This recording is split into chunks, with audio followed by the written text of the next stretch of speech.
What's up, everybody? Once again, it is I, James, coming to you from the Nerdy Mewzings podcast studio. And once again, I am joined by my friend, Mr. Bong Abad is here. How you doing today, Bong? I'm good, thank you. I'm very good. Man, it's been How a about you? while.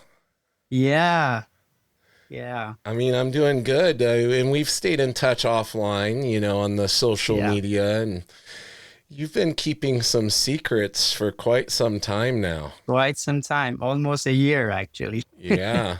Almost Yeah, a year. I feel like it was almost kind of in the works, or at least the seed of this idea was there, like last time we talked, Uh, or shortly when after, because I think it was shortly after. shortly after Yeah, you yeah. messaged me and said some big things were maybe going to happen, and now here we are. And spoiler, there's some things behind you there that weren't there before. Indeed. Yep, indeed. That's kept me busy for almost a year Yeah. after the initial talks. But most of the work is just happening now, actually. And just so the audience who maybe hasn't seen the first episode that you were on, fill them in on what it is you like to do, because I know I'm familiar. You like Sofubi and different types of figures and things. You've done a lot of work with that over the years. So let's give the people listening, maybe the new listeners or viewers, a little rundown of your career and kind of where your focus has been lately. Sure, I would consider it a career though. I consider it a career, especially I would say now a hustle, at hustle that side of looking on at that that end. Hellboy logo on there. I mean, I consider it a career, brother.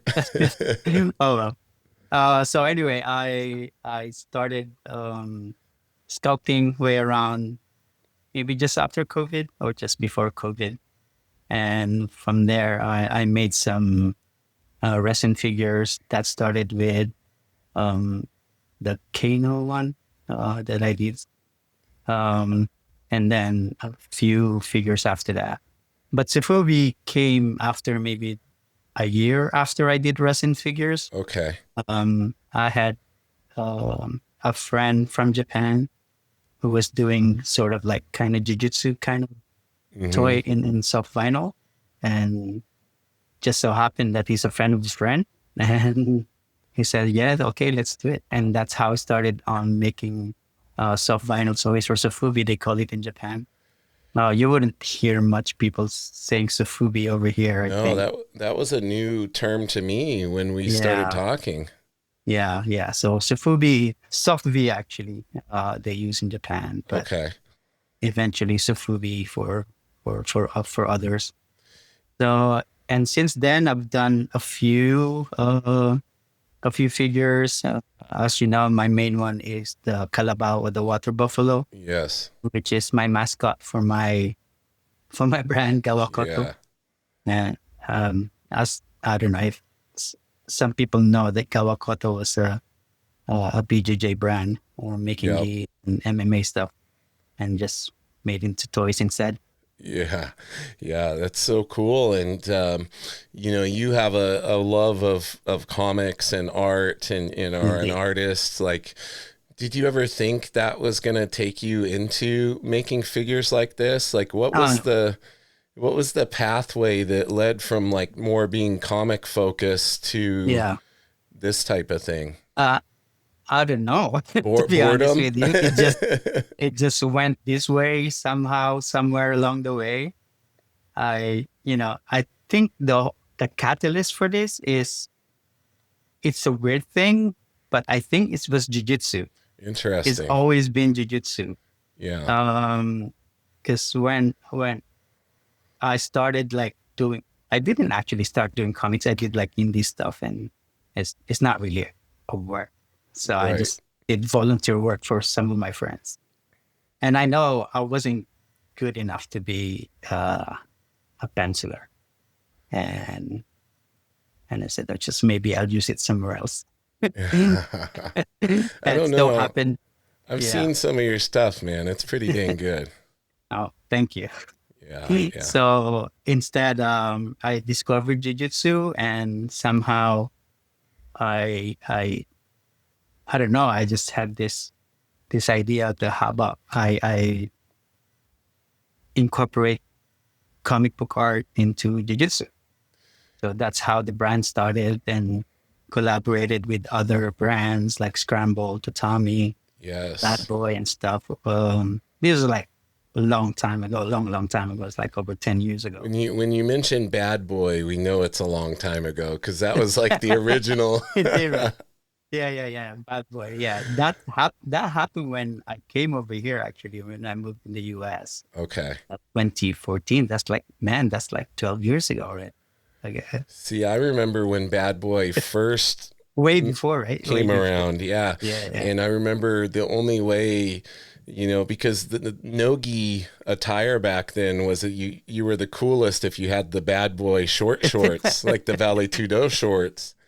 And I Yeah. remember we would have to, if somebody was going to Brazil, you had to say, hey, Yeah. could you pick me up some? That's the only way you could get them. Yeah. I don't know how I got into Bad Boy actually.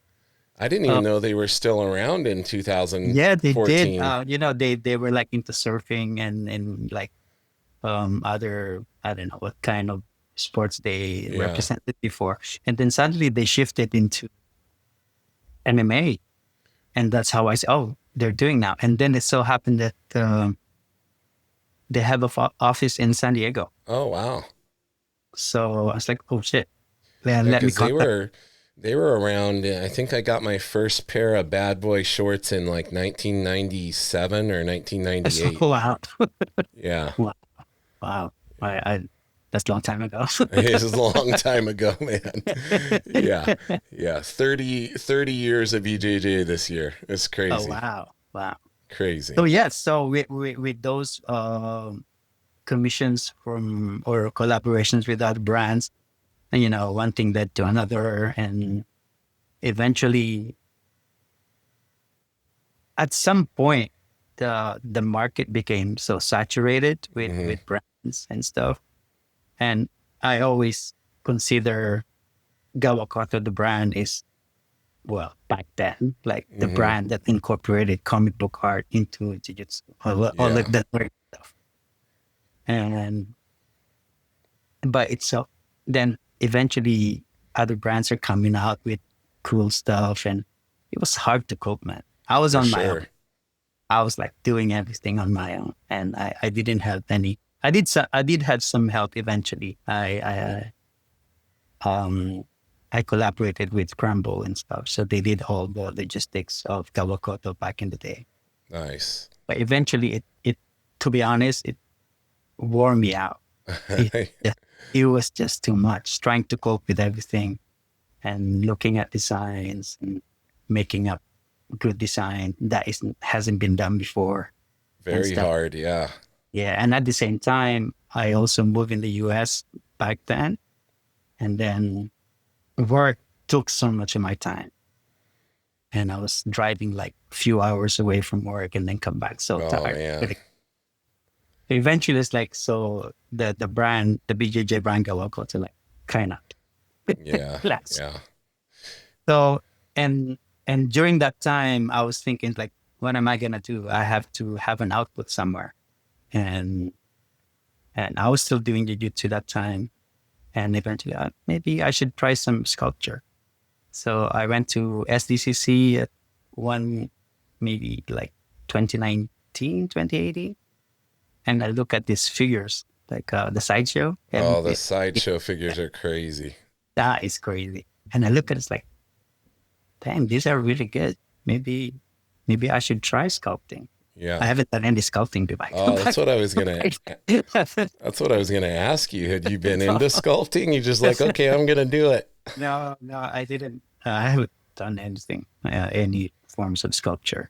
I was like, oh, maybe with my background, maybe I can do this. So got some videos, got some YouTube videos, and gathered some research. I look at some designers. One influential designer that really helped me was Spider Zero. That's his moniker Yeah. in Instagram, and he did designs for Godzilla, all the creatures. I think he did some. I don't know if he did some for Mignola as well. I'm not sure, but he did Godzilla. And yeah, I took some tips from him how to make sculptures, clay sculptures. Yeah. And then just one day I bought some clays and did some stuff. Showed it to my wife. What do you think? He was like, that looks good. That's really good. So I think I got it. Yeah, if you got it nearby. Let me show you my very first. Yes. It's going to the display case, ladies and gentlemen. So I'm a huge fan of Shaolin Cowboy. Oh, nice. So I did this one. It's my very first sculpture. That's impressive, man. I see what your wife was saying. I was like, shit, maybe you can do this. Like Maybe I can, yeah. So that's cool that you just had this inspiration to try, and then you did it, man. You just put it into reality. That's very special. Like, not everybody can do that. My wife does things like that. She'll just decide she's going to try some new medium, and then it just turns out amazing. And I'm like, babe, normal people can't do that. Like, it doesn't always come naturally. I'm sure not. She goes, you can do watercolor painting too. Like, look at just try. And I'm like, no, not to that level on the first try. Yeah, so I did that one. I actually sent that to Jeff Darrow. Yeah. I was like, what do you think? That looks good. He was awesome. Jeff is always nice. Yeah, and you got to collaborate with David Mack as well, didn't you, for some the inside of the gi? Yes, I did that one. This is also a collaboration with David Mack. Nice. He did the art. I talked to David. I talked to him in person. Yeah, about coming on the podcast. But that guy's busy. I just haven't been able to connect with him since then. Yeah, he's always busy. He's always like, somewhere, and he's doing something. And he's everywhere. And he's got those beautiful originals from the set of the Daredevil Born Again. Yeah, dude. That he's been selling at the cons, and it's amazing stuff. Yeah, speaking of David, he was the first professional comic book artist that collaborated with me. Very cool. I think he was intrigued by the idea of collaborating with the Jiu-Jitsu brand. Mm-hmm. I was like, what's this? Right. And I just explained it to him, like, kabuki agents, they do martial arts and stuff. Maybe they wear a gi in training. I was like, yeah, okay. So I did, and I showed it to him. He liked it. So we did the gi, we did a rash guard, and a couple of T-shirts. And I'm assuming you were a fan of his prior to collaborating with him. I'm a big fan of David.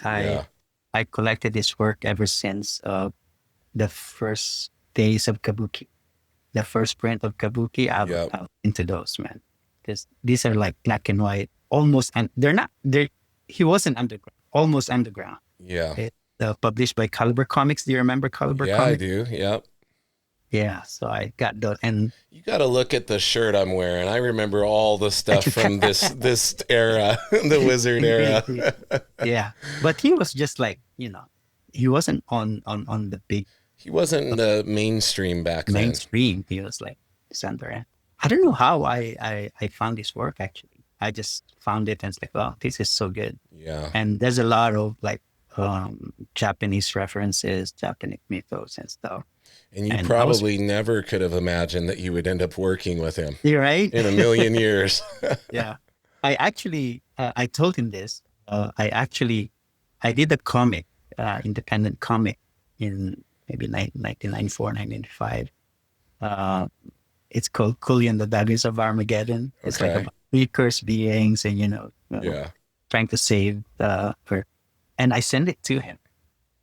And in the mail, obviously. There's no PDF. Not back then, no. And it's like, you did? Like, yeah, obviously you didn't read it. You don't know anything about it. Yeah, but that's how inspired I was by his work. So I even made it look like his kabuki work, which is printed on newsprint, Yep. color cover, and all black and white. So it was exactly like how kabuki was published back in the day. That's amazing. Yeah. And then eventually I met him, I think in 2012 maybe, by in SDCC. I met him, and then a few years after, he went to London. He did a convention there, and that's how I approached him about the collaboration. Nice. And he was so open about it, like you can do whatever you want. That's amazing. Really sick.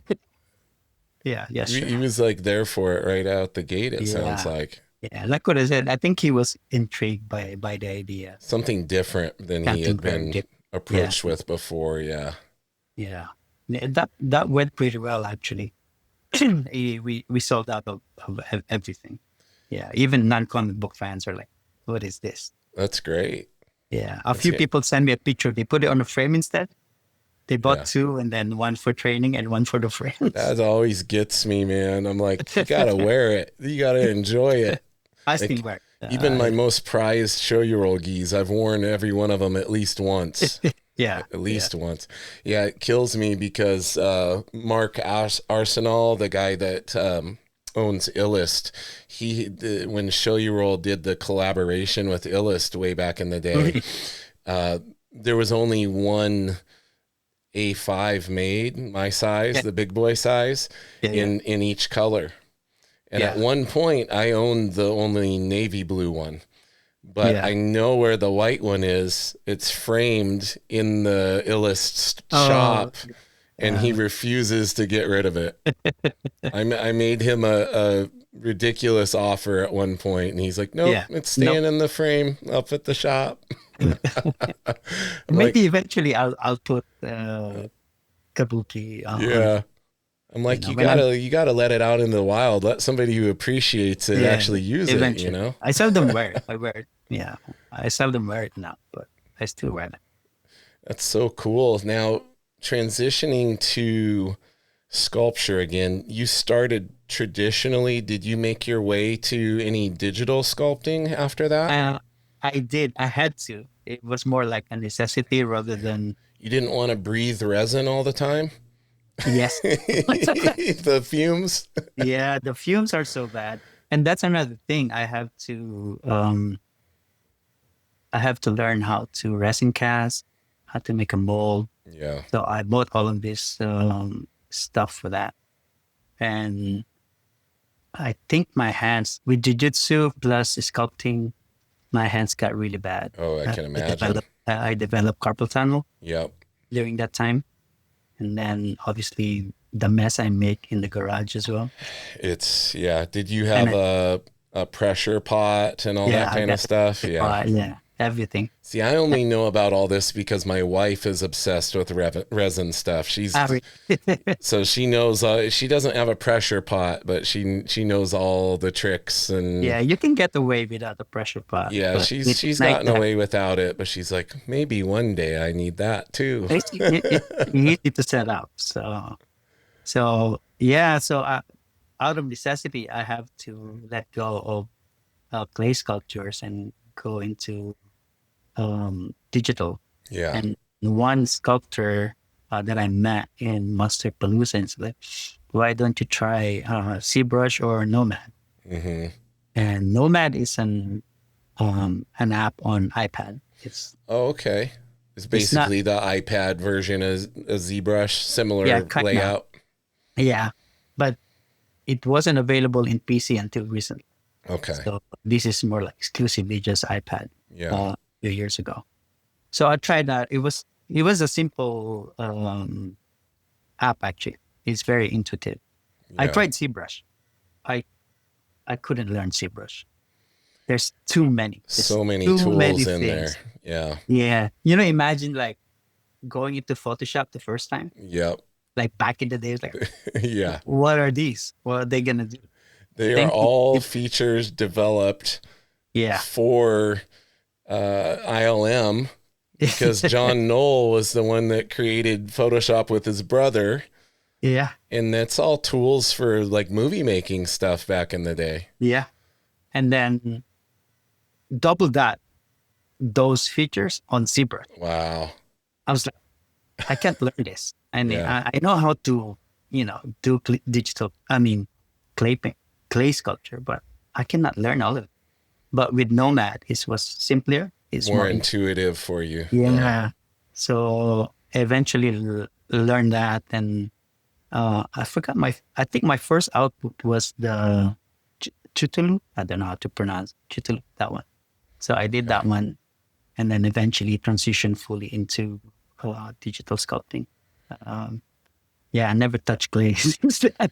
Now, did you dabble in 3D printing at all with some of your sculptures? Only recently. Okay. Again, by necessity again. Yeah. So when I did more printing now when I had the Hellboy job. Okay. Because I have to make a prototype. That proof of concept type of thing to be able to show. Yeah. So I had this 3D printer for like a couple of years before I actually used it. Okay.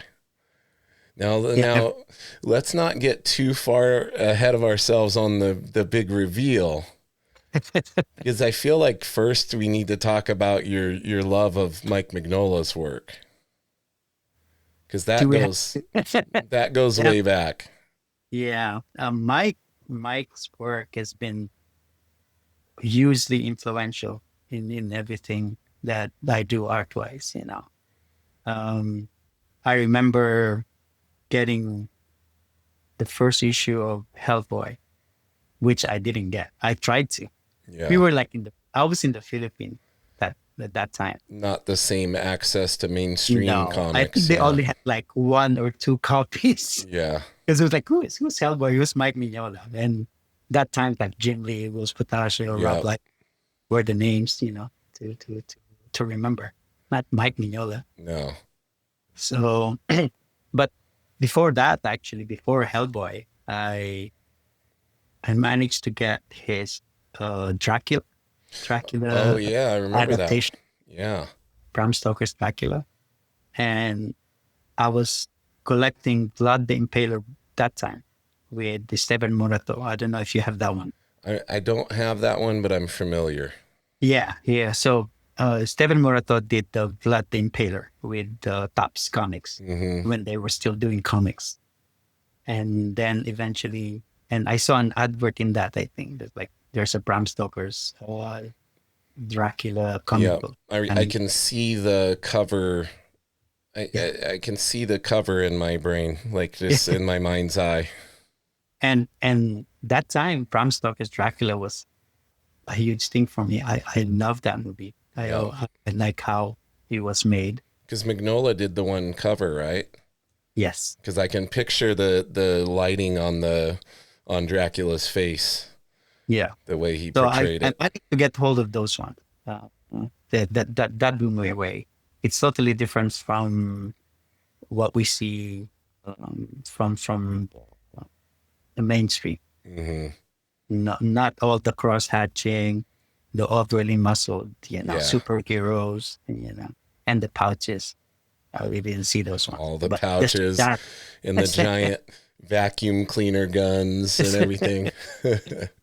This is just shadows, lighting, mood. Yeah. And it's like, wow, this is pretty good. And that's when I thought maybe I should check these guys out. So when they announced Hellboy, I was like, damn, that's a pretty good one too. I like detective, dark, Yeah. Little humor in there every now and again. Yeah. Yeah. And from then on, I just, devoured just his work, studying it and stuff like that. I lost everything though. I lost all of his comic books because I moved from the Philippines to the UK and then to the UK over here. And none of my comics survived.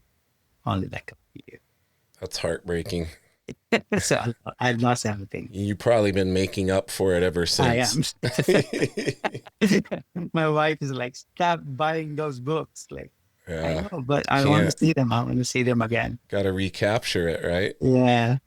And IDW did a black and white version of Dracula. Not an artist edition, Yeah.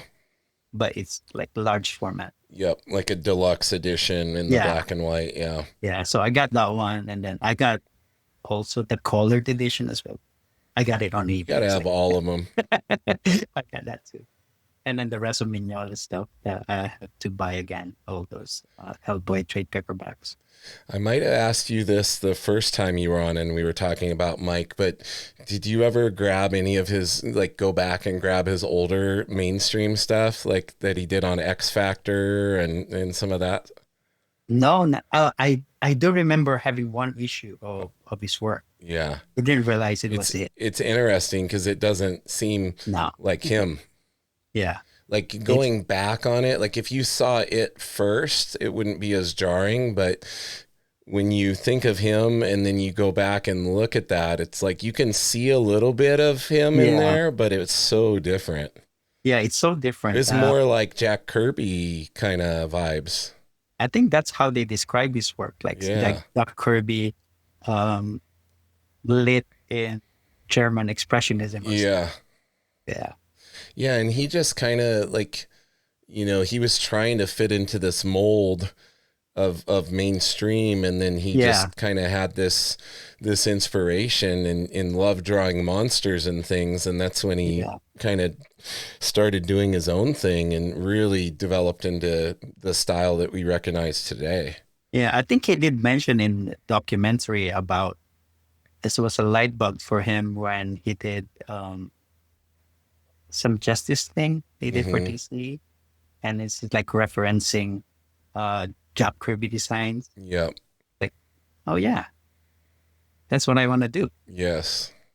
And then from then on, I think he just, modified it and eventually became he is today. Yeah, and it's again, he's come up on here a million times over the episodes because so many people are influenced and fans of his work. The level of difficulty in the simplicity of his work exactly is mind-boggling, because those of us who draw know it's hard to pull back and leave things out and let the mind's eye fill things in. And he's such a master of that with the way he manipulates the spot blacks and everything. I tried doing that. I can't. Yeah. Because it's about what you leave out versus what you put in, right? Yeah. It's crazy. I don't know. I don't know how he does it. It's just it's so unique to him, I feel. Yeah. There's very few artists with a distinct style of their own to where at one point they were the only one whose work looked that way. Yeah. And definitely he's one of them. He's one of those. Yeah. There's a handful. Yeah. Where you can't see like an overriding influence of somebody else overshadowing their style or influencing their style. Yeah, definitely. He's so unique. Yeah. In what he does. So another situation where fast forward to today, there's a collaboration, just like with David Mack. How did this collaboration come to be? I'm sure you probably petitioned for it pretty hard. Believe it or not, it's more like luck. Maybe luck, a bit of luck and a bit of, pushing and right place at the right time. Yes, exactly. Because during these conventions, I didn't have any plans of doing Hellboy until one time I did a Hellboy figure that I incorporated on my Sofubi.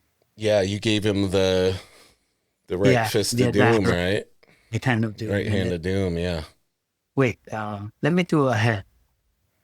well, let me put some tail and then stuff. Yeah. So I did eventually uh, made a Hellboy figure out of my Sofubi. And I didn't sell that. I displayed that during conventions, toy conventions. Okay. Like, oh, nice Hellboy. Is it for sale? Okay. No. Yeah. Can't. And every time someone passes by, oh, that's a really nice Hellboy. You should sell it. It's like, I said, can't. I don't have the IP. And eventually it dawned on me, it's like, maybe I should get the IP. Right. Yeah, I should buy the IP. You never know. Yeah. And I mean, there's a lot of people collaborating with Mike, and they just might, grant me the IP. Mm-hmm. So I went on the internet one day, and then I went to Dark Horse, and just those forums, like query forums. Yep. I was like, "Hello, I'm here," and the basic contact form on the generic form on the website. Yes. I introduced myself, and it's like, oh, I was just wondering if it's the one that you think they probably never check. Won't read, right? Nobody looks at. Yeah. So I sent an email like randomly one night. I was at work actually, and I think a couple of days later, I got an email. It's like, says Dark Horse. Like, well, why would Dark Horse be mailing me? And then I remembered, like, oh shit, I did send an email. Yeah. I did send an email.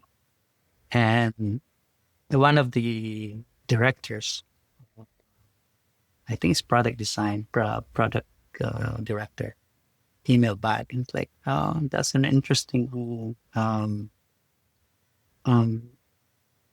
offer or interest. Yeah. Maybe we can discuss it a bit more.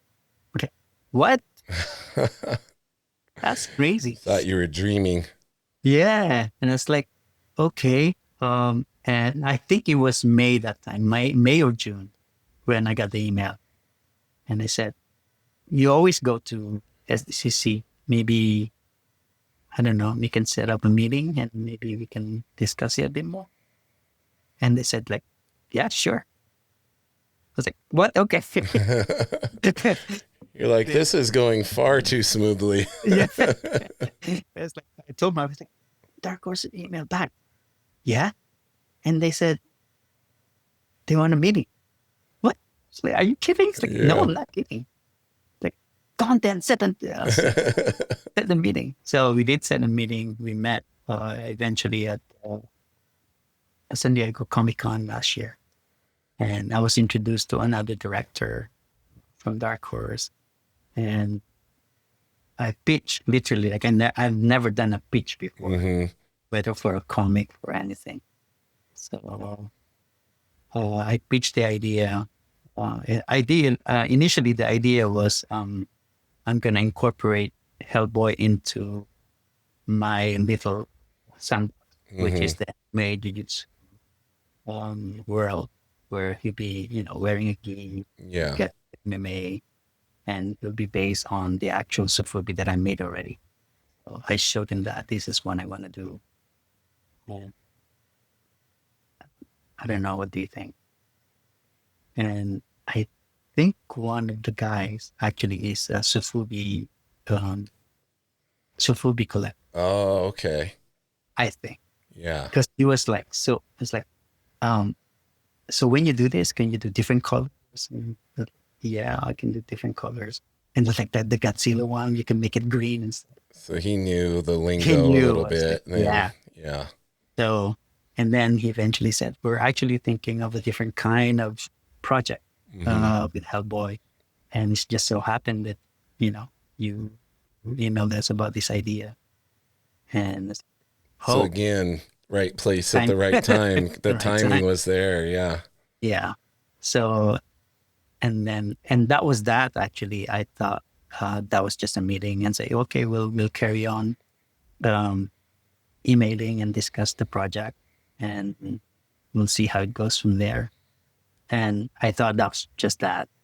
And then eventually in the next few months, we emailed back and forth. And so they decided, not me. Yeah. They decided that instead of incorporating Hellboy into my world, they're gonna hire me instead to do Sofubi for them. Wow. So rather than getting the IP and then then um, they'll finance the project, and Yeah. they do for the actual brand and for Hellboy, for Dark Horse. And eventually from there, from my original idea, it evolved into from what it is now. You see in the background.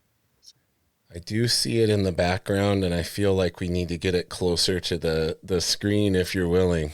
Sure. Let the world know. Let me show you both, actually. Yeah. I remember this one. I remember you posting this one. I posted this on Instagram. So this was like the initial. Yeah, the initial concept. one is without the Hellboy head, which was the Calabaw head. Yeah, with the same MMA glove and the right hand of doom. Yeah, so this is the one that I showed them, and along with my other Sufubis, the Calabaw, the Chitulu, and Yeah. And like what I said, the idea was to do this. Yep. And they said, we would rather have you design a new one instead and make it more Mignola. Yeah. They don't want my interpretation. Yes, you doing your impression of what the essence of Mignola is. Yeah. So I made this. I did some designs, like hand-drawn designs, before they actually approved. But this is the final prototype that they approved. Beautiful. That Mike approved. I love how you played with the proportions on it. Yeah. Like so the length, like the length of the right arm, and yeah. It also supports the whole weight of the perfect balance and the balance of the figure, because there's no way this would stand on its own with that right hand of doom. Are the arms the shoulders articulate? They rotate. This will rotate. Yeah. And head turns. The head will rotate. Yeah. But that's it. Very cool. And the wrist will rotate. But this is the original. This is the finalized, the one that they approved. Yeah, this is the resin figure that they approved. Wow. So, but before this look, I had several iteration of the figure. And they decided they wanted to go with his full, like with the full horns and all of that. Yeah, I actually suggested two versions of this, which is the chopped horn and then without the wings. Yeah. And so I did two versions and showed him that, because I was speaking with the factory I was working with, if would it be possible to like do a swappable part. And it came out like you can, but it's gonna be very fiddly and costly. Yes. So it's like, okay, we need to decide on which one, and they decided they wanted this one. And I kind of like that they decided this one with the full horn and the wings. It's unique, and it's also kind of in line with the Hellboy in Hell, because he got his wings back. Yes. And he sees his full horn back. Yeah. Yeah. And this one is actually kind of based on the first Hellboy, the first drawing of Hellboy. Yeah. And that was also my pitch to them. It's like, if you want me to do a different kind of Hellboy, I want to update this original sculpture of Mike into how it is now, how Hellboy it is now. And they like the idea. So yeah, let's go with it. How many hours do you feel like you put into this design? A lot. A lot. Yeah, we'll just say a lot. Because it's like a lot. But most of the time I was doing it like every now and again. I'll go and fiddle a little bit. Yeah. I would send it to them. It's like, oh, I just made these changes. Let me see you. Let me know how you like it. and they've been very accommodating on the changes, and they weren't very. You said the most art directors, they would say, "Oh, I don't like that. You do this, you Yeah, do that." very much putting their input Yeah, and lots of changes and yeah. No, they've been very, very, very good. It's like, oh, we like just carry on. It's wow. like, oh, we Creative just need. freedom. Yeah, I actually there was a lot of freedom in the design, and even Mike, when I sent the first design, not the first design, but almost to the final design. And okay, we'll send it to Mike, see what he's gonna say about it. Get back to you. And then I emailed they emailed me back, and there was like 2 lines. Like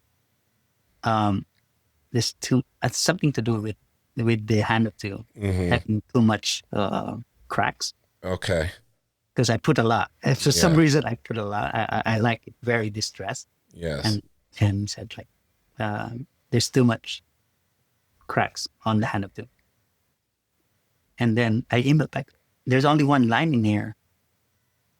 Is that the only thing that Mike didn't like? Are you sure? It's like, is this only a part of the email, of the long email? Right, right. And he's like, no, that's it. Wow. Oh, so Too easy. yeah, I was like, whoa. And I think Mike is known for like, you know, being so strict. I've heard some things. Yeah. Yeah. Yeah, definitely. It's his baby. He wants to make Yeah. sure everything's Yeah, I was perfect. so nervous that time. Yeah. Oh my God. I don't want to redo everything. And I'd spend like months doing it and then Yeah, you would have done whatever Oh, no whatever crap. it took. do it again. It was like, oh, Is this the prototype box and everything back there too? um, no, the box is actually from the Hellboy sculpture. Oh, that's from the sculpture. Okay. Yeah, from the first one. Gotcha. Yeah. Is it won't have a box. Okay. It will be marketing um as a Sofubi, which is like just in a bag. Or like a plastic bag type of thing with a card at the top that hangs like this. Yeah, and I had, Nice. so this is the head card I designed, Beautiful. and I kind of like that from Hellboy in Hell. Get the full horn and Did you is that Mignola art or is that yeah, you? that's Mignola. Oh yeah. That's Mignola. So they gave you some Yeah, assets to play around with Yeah. and nice. yeah.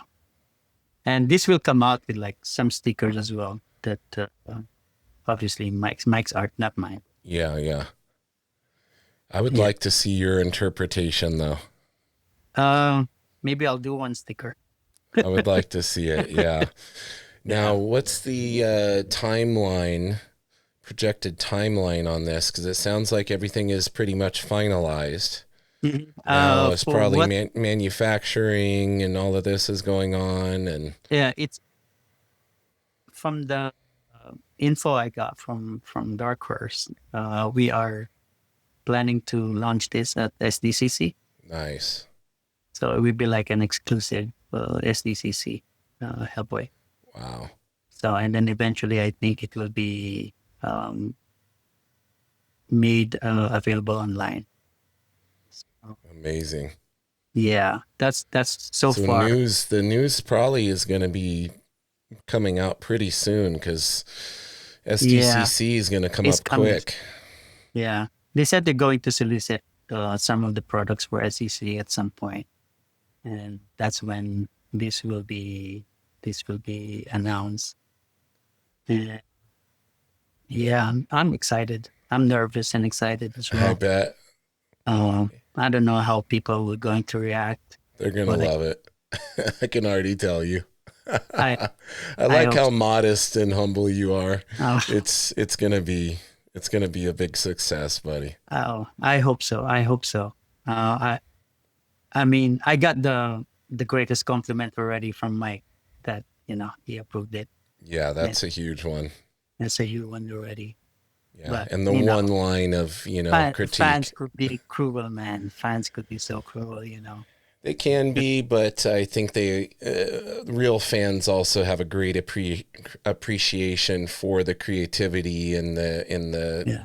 uh, getting to see somebody else's interpretation of the character while still capturing the essence of the style and everything. I think you really captured it with your sculpt. Thank you. Yeah. Yeah, I hope I did.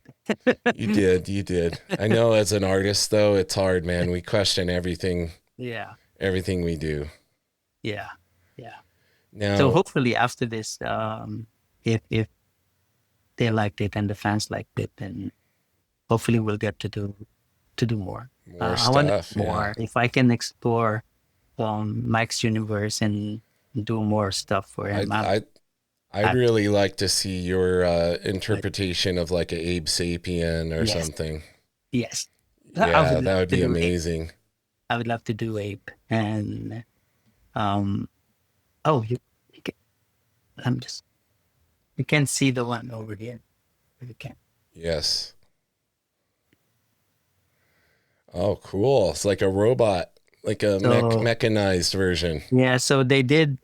Duncan and Mike did this giant robot Hellboy. Nice. That's I'll make one. Yeah, Yeah, that's so really cool. would love to do one. There's such endless possibilities with the world he's created. Yeah, And it yeah, really lends the character designs really lend themselves well to toys. yes, Such strong designs that translate well into toys. You exactly. can't say that for every character design, can you? Others will be just another figure with different pouches and Yeah, different. yeah. But with Mike, you can say, "Oh, yeah, that is Mike. That is Mike." They're This one. toyetic, I believe is the terminology, the official Avia Rod when he was in toys. See, I remember he told Rob Liefeld that his Yeah. designs were very toyetic and they translated well into Oh, really? toys. Yeah, yeah. Yeah, because it was like so exaggerated and things. It Yeah, yeah, yeah, made for yeah, exciting toys, yeah. In the yeah. I guess. Yeah. Yeah. Pouches, man. That's my only critique. He doesn't have enough pouches on him. um, they didn't want any. Mike doesn't want any pouches. So San Diego Comic-Con, you've mentioned it numerous times. It's like right in your backyard, isn't it? Yep. You're in the Mecca. Yeah, I'm only like 20 minutes away from downtown. It's crazy. The town has to get crazy when It is very SDCC crazy. is in town, man. Traffic is so bad. Such a huge, Everything is expensive. Parking yes. to like $50. It's crazy. But Yeah. it's fun. It's fun and the energy is, very, let's say, what do you call it? I don't know. It's just everywhere. It's electric. Yes. Yeah.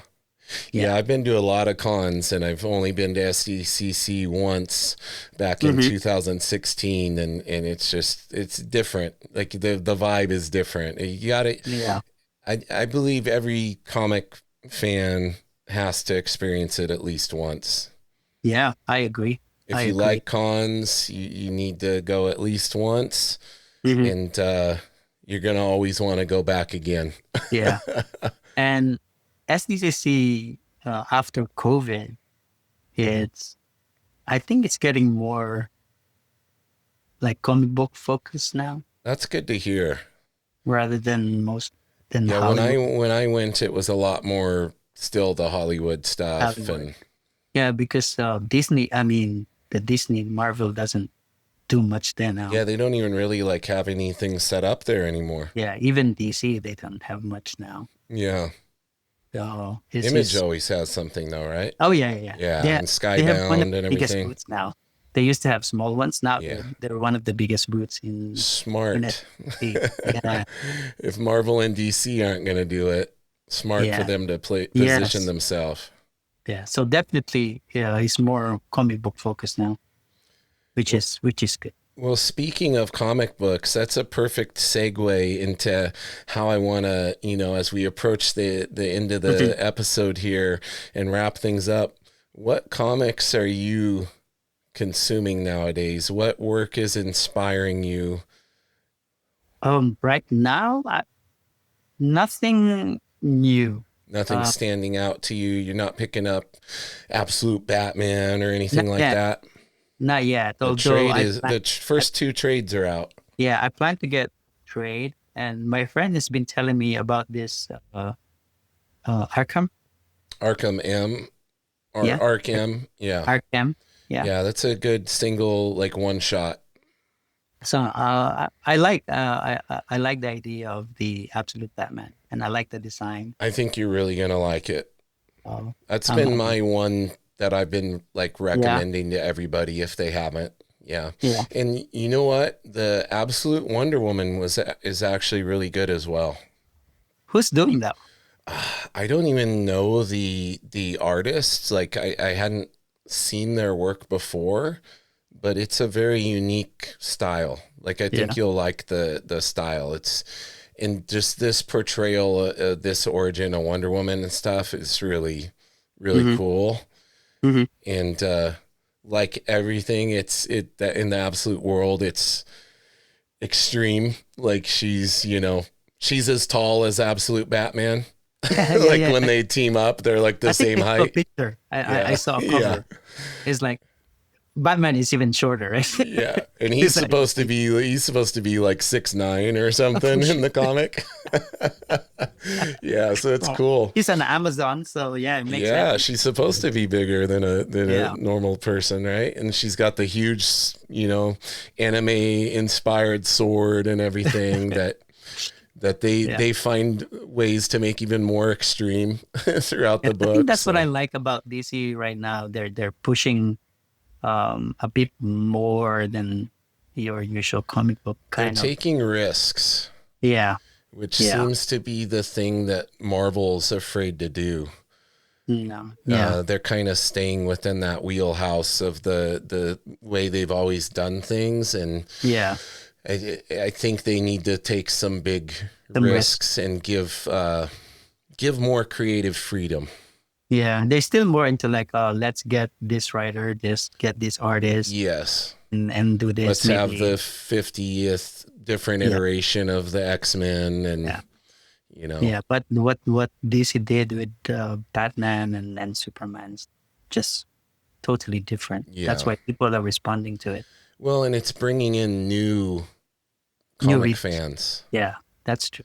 Which is what we need right now because Yeah. it's it's it's dying. All the shops that I go to, they say like so many non-comic people come Yeah, in asking about but Absolute Batman that's good. and trying to Good. pick it up. I mean, it's issue one's like on its 14th printing now. Oh, really? Like, oh yeah. Wow, Yeah, it's on literally its 14th reprint. wow. Nick And Dracora became an instant superstar, huh? he did. He did. Well, I mean, hardcore people were fans of his before, but like Yeah, this is where it really ignited everything. yeah. I've heard his name before, but not Yeah. until Absolute Batman. Yeah, and gaining the appreciation for his work that I have looking at Absolute Batman, now I've gone back and looked at some of his other stuff and it's really good. Yeah, Like I'm like, how did I miss this guy? Like this is great. yeah, yeah, So I highly recommend you check it out, get the trade. I yeah. think you're I gonna. will eventually. I will eventually. Yeah. No, I you're too just. busy buying these omnibuses I and know. these You see that? artist editions. I know you. Your Yeah, Bong's gonna go save money and buy another artist edition or get Absolute Batman. I think I'm gonna. yeah. The latest artist edition I have is Body Bags. Did you get that one? No, you always show me and make me aware of the stuff I didn't realize. I was so tempted, but Yeah. I've been That. backing a lot of Kickstarters, Mhm. because I have a lot of guests on the pod and they have Kickstarters and I try to make a point to support. So Yeah. it gets pricey, man. My It is most recent, I had to back Matteo Scalera's creator for owned. Fourth Father or Fourth something. Father. Yeah. And of course, I had to do the $130 artist edition option on it. Ah, okay. So Mateo Scalera's work he's phenomenal. Yeah, I like his work. He's got this. He's European, right? Yeah, he's in Italy. Yeah, so that's why he's got this European vibe to his work. Yeah, I love his work. And I'm not sure if you saw the episode I did with him, but he works 1-to-1 now. So he works at the same size that the book's printed at. All his art is that size. He doesn't do 11 by 17. What? Yeah, it's insane. How he does that? I don't know. And he's 100% traditional. Uh-huh. And the level of detail he's getting on the 1-to-1 is crazy when you look at it. Wow. So he is very impressive. Yeah, that is impressive. Yeah, that is very impressive. So we know Mignola is a big influence on you. Mm-hmm. Who else? Who else do you look at when you need that little creative boost? Of course. I mean, I've always been influenced by the image guys. Yeah. So I always look at Jim Lee's stuff, Will's Portacio, Dale Keown, Jay Lee. It's been a lot. Jay's stuff's amazing. Yeah, Jay Lee. Were you a big Travis Touré guy too? Did you enjoy his? Mm-hmm. He hit another level though, because you remember as well as I do, he was like the Jim Lee clone. Yes, initially. When he started. Yeah. Initially. Yeah. And then he just left everybody in the dust. He did, right? He did. It's like, who is this guy? Yeah. Then he came up with X-Men Wildcats. Yeah. And it's like, holy. Debuted his true form. Yes. It's like, oh my God. Yeah. Yeah. Yeah. Travis is a league on his own, really. I feel like we'd be remiss with the news of his recent passing. Mr. Sam Keith was another guy that we came up with that just kind of took the world by storm back then, just for being so unique in his approach. I love his work, man. The first time I saw Max, like, oh my God, I didn't understand it back in the day. I didn't either. I was like, what is this? I love it though. So I don't know different. What it is. Yeah. Yeah. Yeah. I just dealt with fraud attempts on my account due to me trying to get the Max Artist Edition online. Oh. I couldn't find it anywhere, and then I found a book site that had it. Yeah. And when I paid, it took me, everything looked legit. It's this book site. And I went and it took me to PayPal like normal, did all my stuff, hit confirm purchase. And then it took me to a very strange web address and like success confirmation. And then I read the address in the bar and it wasn't related to the website. Oh no. And I go, uh-oh. And then I looked it up and they're like, yeah, it's a fraud thing. So my love get of too excited, It's like, my love of Sam Keith and trying to find because I didn't even realize that I had missed that one. It's like, I think it was like 2016 it came out, the IDW. IDW who made it? Yeah, it's the IDW Artist Edition of the Max. Yeah. And of course now I should have known, because it's like, how are you going to be able to find it like after his passing, No one would say. Everybody's going to hold on to it. Yeah. I was just hoping that some bookstore, it was sitting in the back room, Who's this guy? Yeah. This artist ugly. That's what I was hoping. But yeah, so thankfully purchasing through PayPal, they protect you. So they gave me my money back right away and have a case open. But yeah. Nice. Good to hear. That's good to hear. It just goes to show that, Bong, that our love of artist editions will take us into many different territories. I keep hearing about there was a couple I saw announced that were supposed to be coming out that I haven't seen news break. I think there's some new Jim Lee one I remember seeing solicited like months ago. for? I think it's like his original, the X-Men #1. Oh, Yeah, that series, like his X-Men, the Record Breaker. I think yeah. it's the artist edition for those. Wow. But I saw it months ago, and then I looked, and nothing's been like solicited. I think they're probably still in the Yeah. tracking down the pages, and Yeah. Would that be Act 4 by Scott? I think so. Mm.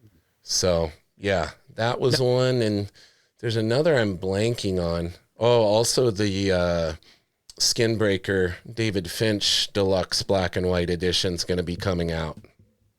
Oh, yeah. I remember that. Yeah, but I don't think it's going to be to size because he did those almost triple up. So I don't think we could afford shipping on the. Yeah. Here are the pages. There's literally pictures of him holding those pages, and he's like this. Yeah. Yeah, that'd be way too big. Yeah. Even with the normal artist edition, you don't know where you're going to put them in your shelves because they're just too big. I've been picking up the Treasury editions of Skinbreaker, and it's cool to see the art at that size, even though it's still the full colored stuff. Yeah, it's still really cool to see it at that scale. Hellboy in Hell is coming out in a week. Oh, nice. The second volume. See. Yeah, I missed the first one, but I got the artisan edition, which is the smaller. Yeah, I like getting those now because when I can, I'm just out of room for the artist edition. It's way too big, way too heavy. Over here, you can't see it, but I have I secured it. There was a craft store going out of business near us, and they had a Strathmore paper display, like the metal rack. Oh, wow. And I bought it for like $20 because they were selling all the fixtures. Yeah. Or maybe $50. It was cheap. Yeah. But it's over here, and now that's being used to store a lot of my artist editions on. Yeah. Yeah. Which one did I get of Mike's? There was another one. I forgot the name. This is the problem. We don't even know which ones we have. Oh, you know what? Speaking of, we don't know what we have. I bought another art book of Mike, The Art of Hellboy. Yeah. And I said, do I have this? Maybe not. I don't have it. I don't see it. Yeah. So I bought one. And then the other day, it was like, how come I have two? Yep. So I did the same thing with the Spawn Vault Edition, the Greg Capullo one. Yeah. That's why I did that giveaway on my channel because I literally I had forgotten I pre-ordered it like 6 months before. And then I like forgot, and then I was like, "Oh crud, I can't miss it. It's coming out soon." And I ordered it again. And then I didn't realize till 2 of them showed up, and I'm like, "Oh." Yeah. It was a good opportunity though. I got to do the nice giveaway on my channel, so. Oh, that's good. Yeah. That's good. That's a really good one. The Capullo, because that's all the Capullo stuff. Yeah. So he didn't sell the pages? He got... Well, a lot of times when they do those, they go to the different collectors that they know has the pages and get permission to get scans or photograph them and put them in the artist edition. Yeah. So I'm pretty sure Greg doesn't have any of those anymore.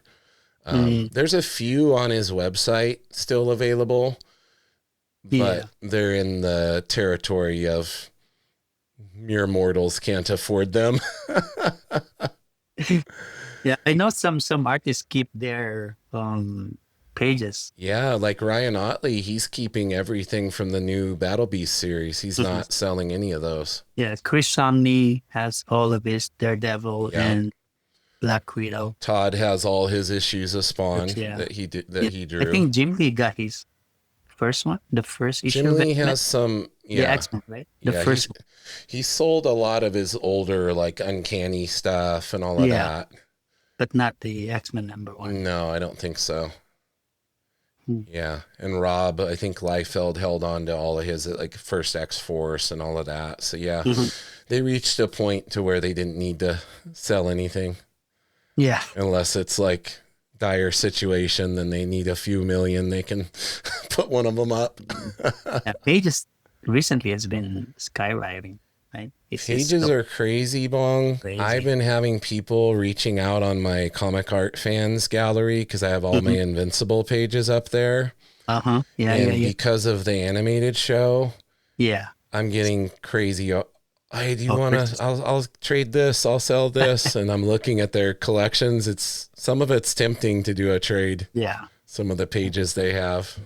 But I'm holding on. Felix told me, because I had Felix Liu on here, Felix Comic Art, and he said, don't sell any of your Invincible pages. Hold on to them. Yeah. He knows it's just going to keep going up. Yeah. Its popularity is getting really... Yeah. Because I've seen interior pages from Invincible selling that are like, don't even feature like... Invincible. They'll have Invincible, but it's not like prominent, or maybe he's like not in costume, or maybe it's a page that does feature Invincible, but he's the only main character on the page.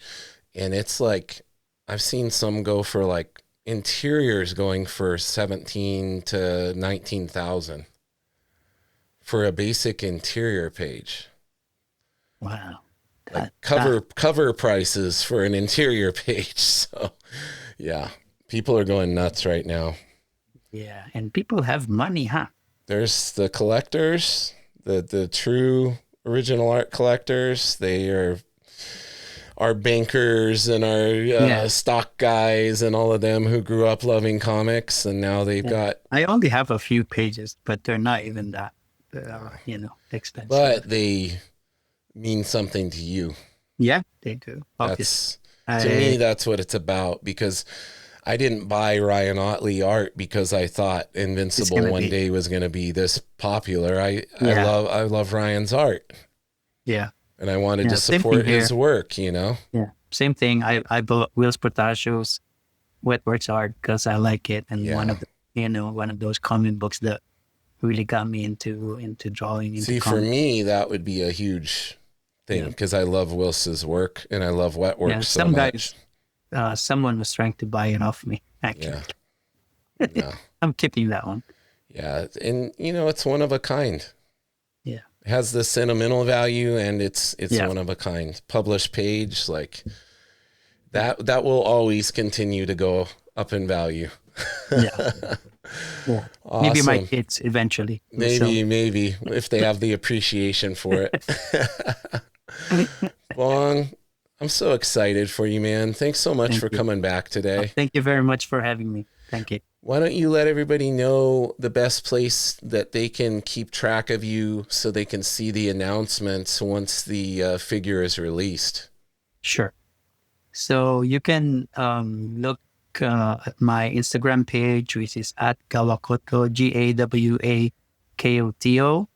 And I'm always posting there.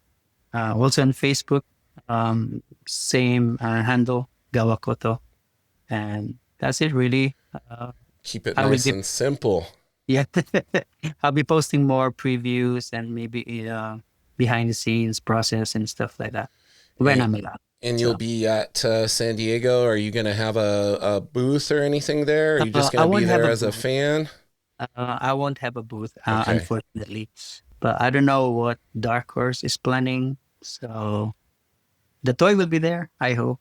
So everybody needs to keep an eye on your socials because if Dark Horse wants you there, maybe for the figure or something, who knows? Yeah. Hopefully nearer the time we would know what their plans are. Awesome, brother. Well, thank you again for coming back on. Sure. Thank you very much. All right, buddy. Hang out with me here for a moment. Everybody listening and watching, thanks so much for being here. Always appreciate your guys' support. I love being able to bring all these different amazing creators to you from all different mediums. If you're enjoying the podcast, please give a like, subscribe, share with a friend. And you can always go over and give an extra level of support by going over right now to patreon.com/Nerdy Mewzings. I'm redesigning it. There's going to be a lot of bonus content, a lot of free exclusive content there. So make sure you check that out. And in the meantime, everybody, keep it nerdy.